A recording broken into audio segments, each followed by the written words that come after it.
এই একটা গোদরেজ ইয়ন এসির সার্ভিসের কাজ এসছে আমাদের, জেট পাম্প সার্ভিস। তা দেখো কিভাবে কি করছি। মেশিনটার কন্ডিশন দেখে বুঝতেই পারছো কীরকম নোংরা ছিল মেশিনটায়।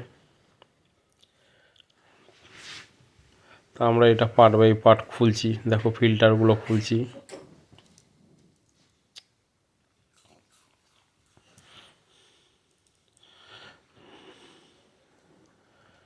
এরকম এত নোংরা হতে পারে মেশিনটা আমরা বুঝতে পারিনি প্রথমে।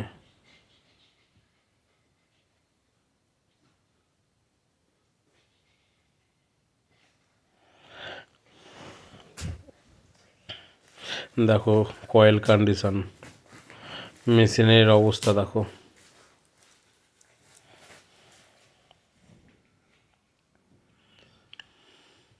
প্রচণ্ড নোংরা ছিল, প্রচণ্ড নোংরা।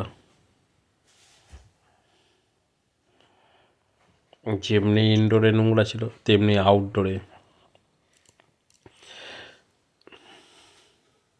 তোমাদের সুবিধার জন্য আমি যতটুকু পারি খুলে ভিডিওগুলো দেখানোর চেষ্টা করি।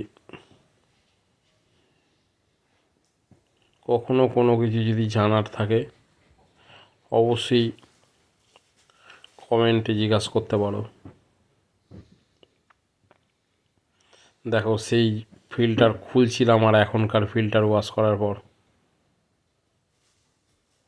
এবার আউটডোরটা দেখো, আউটডোরটা দিয়ে কীরকম দেখো, পুরো ড্রেনের কালি বেরাচ্ছে, এত নোংরা বেরিয়েছে যে বলে বোঝাতে পারবো না। এবার ইনডোরটা আগে আউটডোরটা আমরা করে নিয়েছিলাম, তো এবার ইনডোরটা সার্ভিস করছি। আমরা প্রথমে ইনডোর করি তারপরে আউটডোর করি, কিন্তু এবারে উল্টো হয়ে গেছে।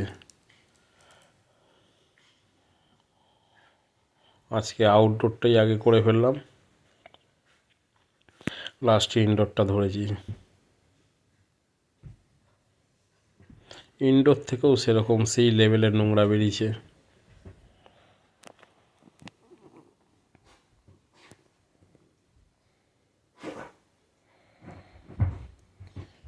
ইনডোরের ব্লোয়ারের ভেতরেও প্রচণ্ড নোংরা ছিল।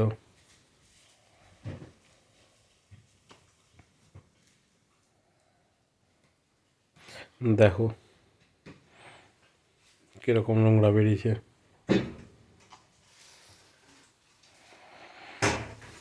দেখো এখন কয়েলের অবস্থা।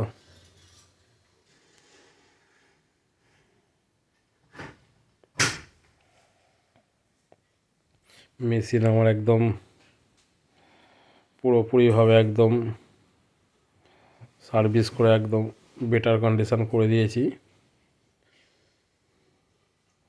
মেশিনারি দিক থেকে আর কোনো সমস্যা নেই আমাদের সার্ভিস নিয়ে। মেশিন চালিয়ে ঠান্ডাও দেখিয়ে দিলাম।